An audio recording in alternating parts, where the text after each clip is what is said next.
¿Qué tal? Hoy platicaremos de las relaciones laborales en el tiempo del coronavirus. Estos últimos días hemos estado padeciendo del crecimiento de la crisis del coronavirus y los centros de trabajo no son la excepción. Platicaremos un poco acerca de cómo deben actuar los empleadores y los empleados en estos momentos de crisis. Sabemos que cada una de las empresas está siendo creativa, está tomando decisiones acertadas, desde luego siempre para cuidar el centro de trabajo y que éste pueda sobrepasar esta crisis. Así que platicaremos un poco de los detalles jurídicos en los que nos encontramos actualmente y cuáles son algunas recomendaciones que nosotros queremos hacer para que los centros de trabajo prevalezcan y desde luego la fuente de trabajo continúe después de estos momentos difíciles. Iniciaremos esta presentación diciendo que la responsabilidad del centro de trabajo en cuanto a temas de salud, de seguridad y de higiene es del empleador. Sin embargo, esta puede ser compartida con los trabajadores a través de una comisión mixta de seguridad e higiene.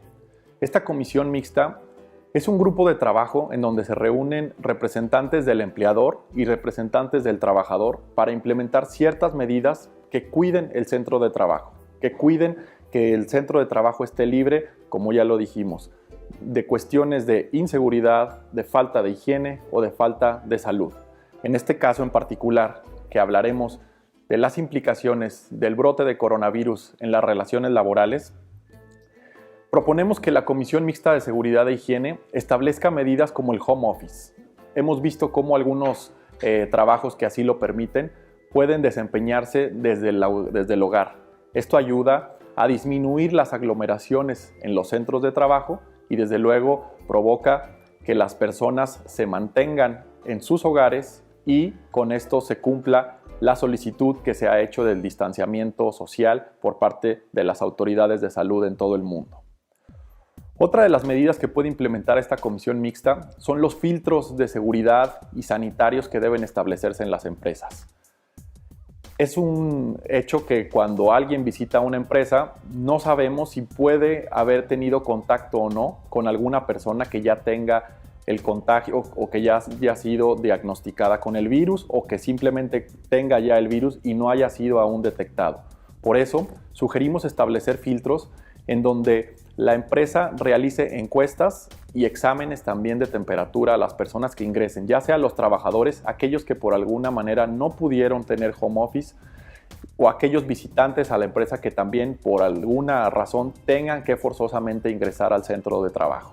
En este caso, las recomendaciones que ha dado la Organización Mundial de Salud es que con aquellas personas que tengan una temperatura de 37.3 grados centígrados o más, tienen que de inmediato trasladarse a su hogar y permanecer en aislamiento por los siguientes días. Nosotros adicionalmente recomendamos que en cuanto se presente un caso de este tipo, se dé aviso a la línea que la Secretaría de Salud ha puesto a disposición para ello.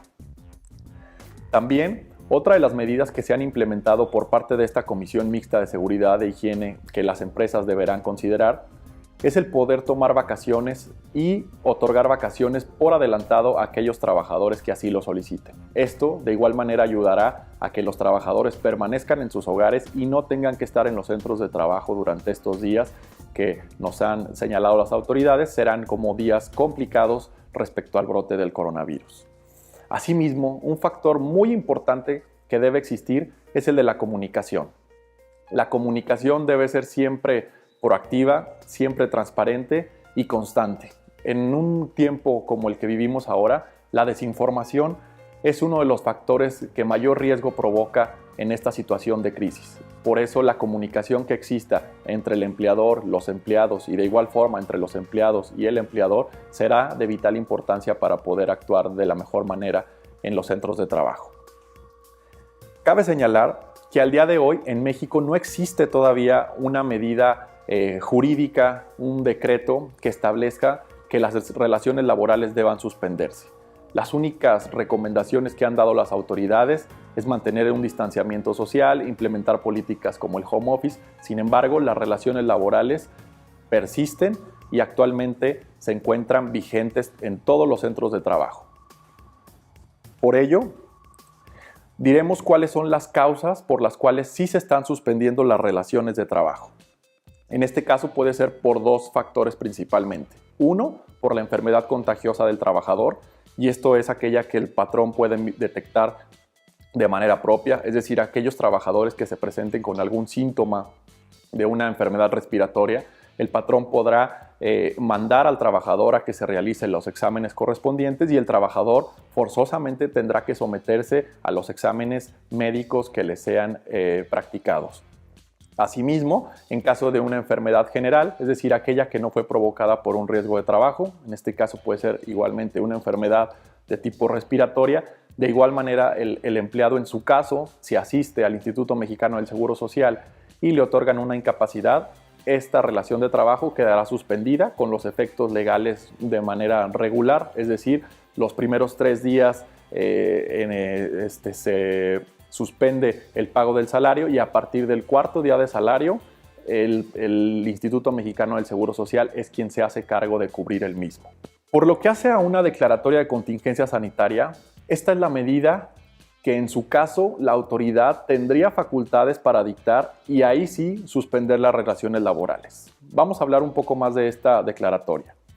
Esta declaratoria es una medida que en su caso podría tomar únicamente el Consejo de Salubridad General. Es la máxima autoridad en materia sanitaria en el país y hasta el momento no ha dictado esta medida. Sin embargo, en caso de que esta medida se dicte en los próximos días, esta podrá tener dos efectos. Una, que sea con suspensión general de labores y otra sin suspensión general de labores. En caso de que no establezca si es con suspensión general de labores, tendrá que entenderse que es sin la suspensión de labores y ahí se deberá definir cuáles son aquellos sectores, industrias o trabajadores que deberán de abstenerse de prestar un servicio.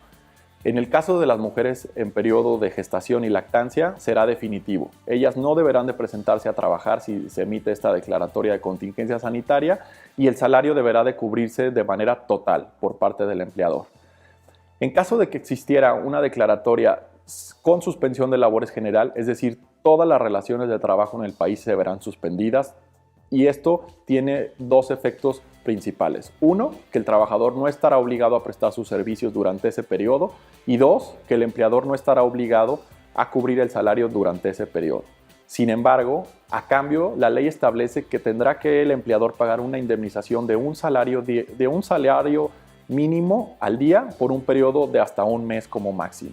Es importante mencionar las modificaciones y las disminuciones en las condiciones de trabajo que pueden generarse en este momento de crisis de coronavirus.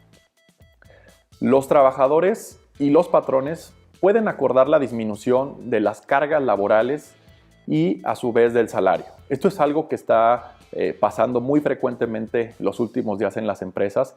Como decía al inicio, con vistas de no afectar al centro de trabajo a mayor consecuencia, los trabajadores han sido, podemos decir, generosos, igual los empleadores, y decir que se mantenga la fuente de trabajo. Sin embargo, las condiciones del mercado nos demandan que disminuyamos la carga de trabajo. Es decir, lo estamos viendo con los pequeños, medianos comercios y desde luego también con las grandes empresas, como es el caso de en Aguascalientes, la industria automotriz.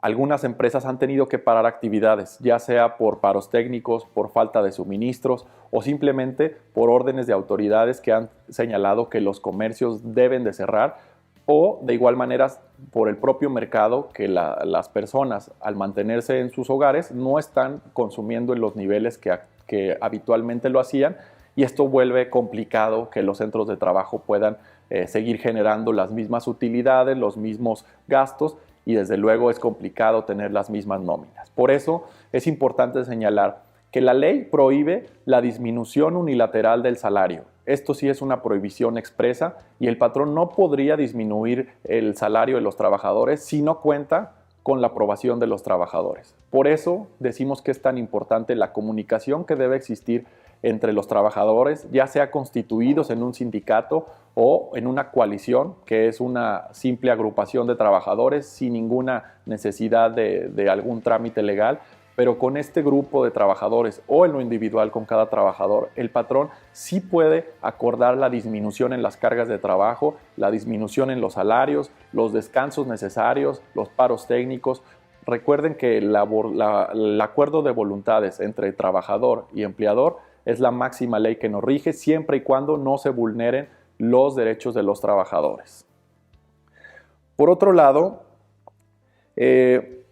recordaremos que la propia Ley Federal del Trabajo nos establece algunas medidas de posible disminución a las cargas laborales o simplemente prevé la posibilidad de suspender las relaciones laborales e incluso llegarlas a terminar por casos de fuerza mayor o caso fortuito.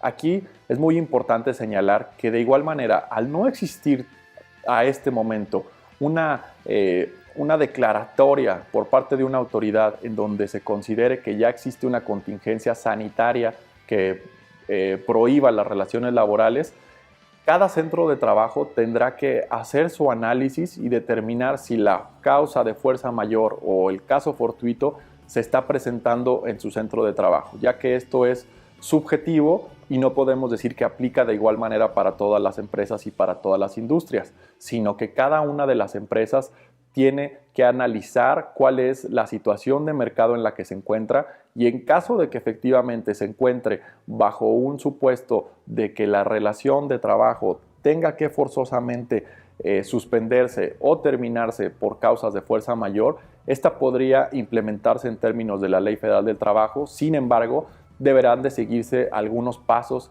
que la propia ley establece, como en el caso de las terminaciones, deberá que hacerse una indemnización para los trabajadores de 3 meses de salario, lo cual sin duda no es lo deseable, tampoco es lo deseable que se dicte la declaratoria de contingencia sanitaria y por el contrario, lo deseable es que prevalezcan estos acuerdos entre trabajadores y empleadores y que ayuden a que el centro de trabajo se mantenga y que pueda lograr pasar estos momentos de crisis para poder volver a entrar en operaciones en cuanto el mercado y la situación social y sanitaria lo permita.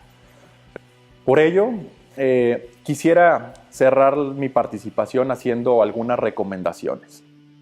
Primera, que se establezca la Comisión Mixta de Seguridad e Higiene, ya que esta comisión es una responsabilidad compartida entre patrón y empleados, porque como dijimos al principio, la responsabilidad principal de cuidar el centro de trabajo es del empleador. Es el empleador quien tiene que velar porque no ingresen personas contagiadas al centro de trabajo y porque sus trabajadores no se contagien, ya que la ley establece que una enfermedad de trabajo es aquella que se contrae por el desempeño de las actividades del trabajador, con objeto de este o en funciones de este. Es decir, cualquier actividad que realice un trabajador por solicitud de su empleador, esta pudiera considerarse como aquella que puede llegar a ponerse en riesgo en caso de que se presente algún contagio y pudiera considerarse incluso como una enfermedad de trabajo el caso del coronavirus.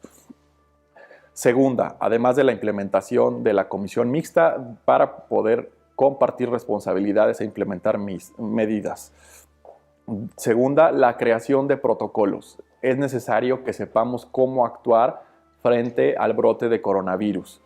Estamos en momentos complicados y sabemos que puede llegar momentos todavía más difíciles y es por eso que tenemos que tener protocolos de actuación para nuestros trabajadores, así como para nuestros clientes, nuestros proveedores y de esta manera implementar las mejores medidas necesarias para poder cuidar nuestro centro de trabajo.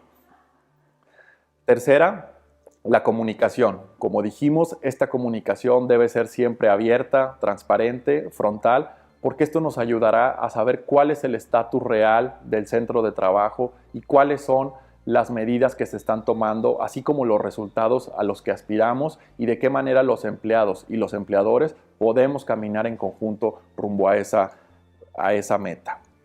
Finalmente, quiero compartir con ustedes que la Organización Internacional del Trabajo hace apenas 3-4 días ha anunciado cifras aterradoras. Nos ha dicho que esta crisis del coronavirus nos traerá una pérdida de 25 millones de empleos. Esto es, desde luego, una situación muy complicada.